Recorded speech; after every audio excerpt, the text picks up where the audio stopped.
Bismillahirrahmanirrahim. Assalamualaikum warahmatullahi wabarakatuh. Baiklah, di sini saya Neng Marcelina Fatona. Pada kesempatan kali ini saya akan mempresentasikan materi bab hukum dan saksi mata kuliah bimbingan membaca kitab Fathul Qorib.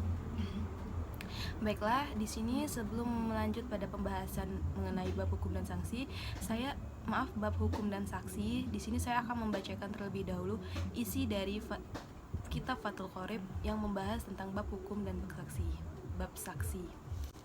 Bismillahirrahmanirrahim. Wala yajuzu an yaliyal qada'a illa mastuqmilati fihi hamsa asyrata hadlatal islami wal bulughi wal aqli wal hurriyati wal zukuriyati wal adalati wa ma'rifati ahkamil kitabi wasyunnuti wa ma'rifatil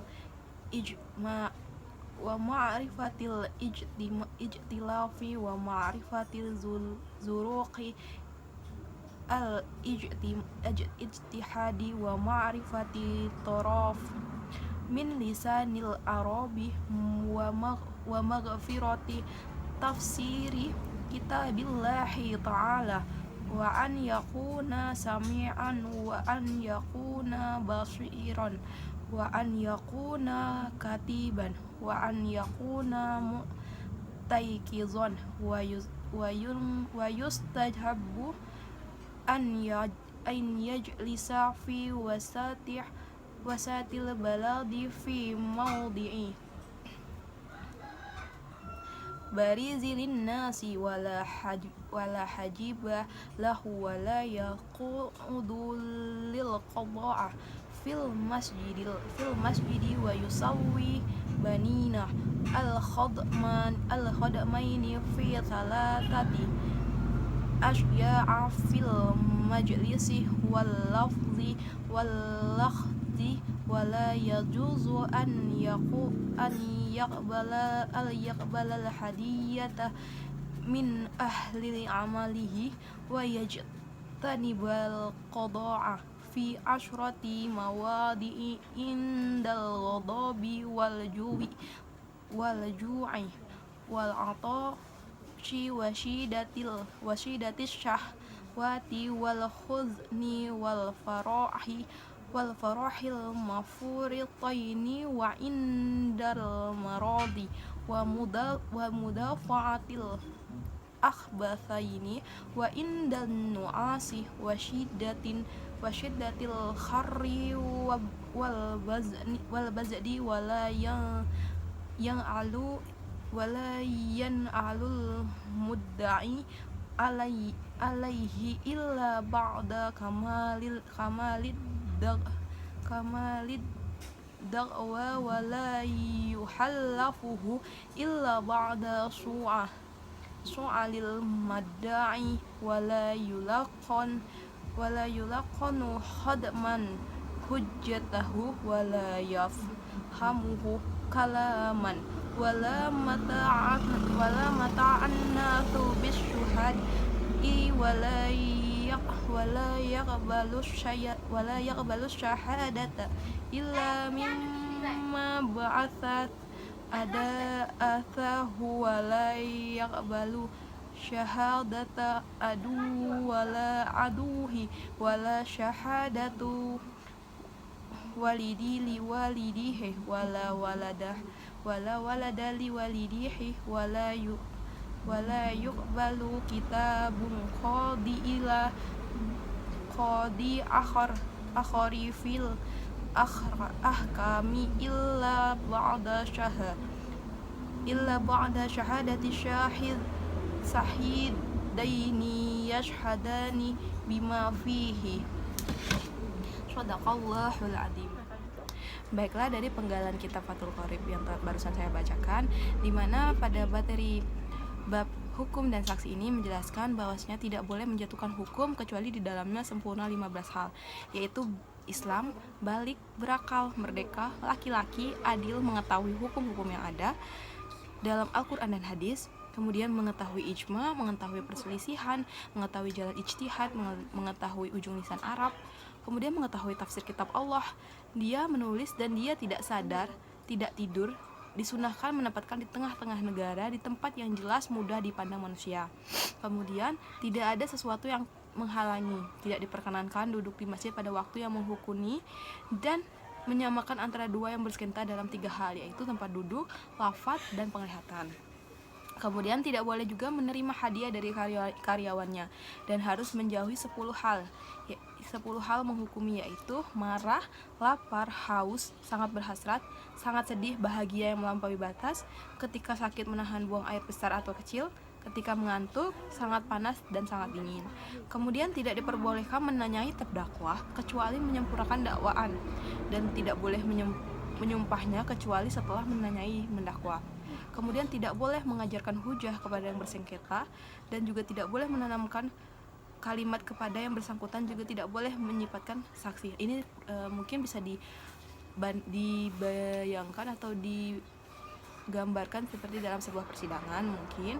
Jadi ada seorang yang antara menghukumi dan saksi tersebut. Nah, jadi inilah yang diajarkan dalam kitab Fathul Qorib tersebut. Kemudian tidak boleh menerima saksi kecuali jelas tetap adilnya. Tidak diperbolehkan menerima kesaksian musuh memberikan saksi kepada musuhnya, kesaksian orang tua terhadap anak, kesaksian anak terhadap orang tua, dan tidak diperbolehkan menerima buku dari hakim lain dalam menghukumi kecuali setelah kesaksian 2 saksi yang keduanya telah menyaksikan apa yang ada di dalamnya. Kemudian dalam pasal itu orang yang membagi butuh 7 syarat. Yang pertama, Islam, balik, berakal, merdeka, laki-laki, adil, dan bisa menghitung. Kemudian ketika kedua belah pihak telah merestui dengan siapa yang membagi, maka dia butuh lagi syarat tersebut. Ketika dalam bagian terdapat bagian yang perlu dikalkulasi, maka tidak perlu meringkas hitungan yang kurang dari 2. Kemudian ketika ada salah satu dari serikat mengaku sesuatu yang tidak membahayakan, maka wajib bagi yang lain mengabulkan. Kemudian bila yang mendakwa ada penjelasan, hendaklah didengarkan oleh hakim dan hukum tetap milik hakim terhadap penjelasannya. Jadi di sini hakim tetap memegang hukum atau yang memberikan penetapan hukum tersebut. Kemudian bila yang mendakwa tidak ada penjelasan, maka ucapan yang dibenarkan adalah ucapan terdakwa dengan sumpahnya. Kemudian maka bila ia menolak, maka sumpah dikembalikan ke pendakwa. Maka bila pendakwa bersumpah dan memiliki hak, bila ada orang yang mengaku terhadap sesuatu yang ada di salah satu orang, maka ucapan yang dibenarkan adalah orang yang sedang memegang sesuatu tersebut dengan sumpahnya. Dan ketika benda tersebut di kedua belah pihak, maka kedua disumpah dan benda tersebut dibagi kepada mereka berdua. Barang siapa bersumpah terhadap dirinya sendiri, maka dia bersumpah terhadap sesuatu yang putus. Barang siapa yang bersumpah terhadap pekerjaan orang lain, maka bila pekerjaan itu ditetapkan, maka dia bersumpah yang putus. Dan bila sesuatu itu bersifat naif, maka dia bersumpah terhadap naifnya pengetahuan. Jadi ini termasuk saksi tersebut. Kemudian tidak sah memberikan kesaksian kecuali berkumpul pada 5 hal, yaitu Islam, balik, berakal, merdeka, dan adil. Dan bagi orang-orang yang adil itu memiliki 5 syarat. Jadi orang-orang yang memberi kesaksian itu juga tidak asal, harus memenuhi 5 syarat ini. Menurut kitab Fathul Qorib itu menjauhi dosa besar, tidak menepi sedikit dosa kecil, selamat akidahnya, dipercaya marahnya, menjaga martabatnya. Jadi ini yang menentukan nantinya tentang kesaksian tersebut benar atau tidaknya. Jadi tidak bisa orang yang sembarangan, karena menurut Fathul Qorib memang yang bersaksi itu memang benar-benar yang harus amanah atau yang sesuai dengan syarat ini. Kemudian hak itu ada 2 macam, hak Allah Ta'ala dan hak adami. Adapun hak adami ada 3 macam, yaitu tidak diterima kecuali dengan 2 saksi laki-laki. 1 yaitu tujuan harta yang telah dilihatnya diterima, dan 2 saksi atau 1 laki-laki. Kemudian 2 perempuan atau 1 saksi laki-laki, dan sumpah pendakwa, yaitu tujuan harta diterima dengan saksi 1 laki-laki dan 2 perempuan atau 4 perempuan yang sesuatu yang belum dilihat orang tersebut. Adapun hak Allah, maka tidak diterima di dalamnya perempuan, yaitu ada 3 macam, yaitu tidak diterima ketika saksi kurang dari 4, yaitu zina. Kemudian diterima dengan 2 saksi, yaitu dengan had zina. Diterima dengan 1 saksi, yaitu tanggal Ramadan. Tidak diterima kesaksian orang buta kecuali dalam 5 tempat, yaitu mati, nasab, milik mutlak, terjemah, dan sesuatu yang dilihat sebelum buta. Nah, kemudian semua yang disaksikan oleh orang buta itu dibatasi, tidak diterima kesaksian tetangga yang bermanfaat baginya, dan juga tidak diterima kesaksian tetangga atas penolakan sesuatu yang berbahaya baginya. Jadi ini adalah penjelasan mengenai saksi dan bab hukum dan penetapan hukumnya itu tersebut. Baiklah, hanya sekian yang dapat saya sampaikan. Lebih dan kurang saya mohon maaf. Wassalamualaikum warahmatullahi wabarakatuh.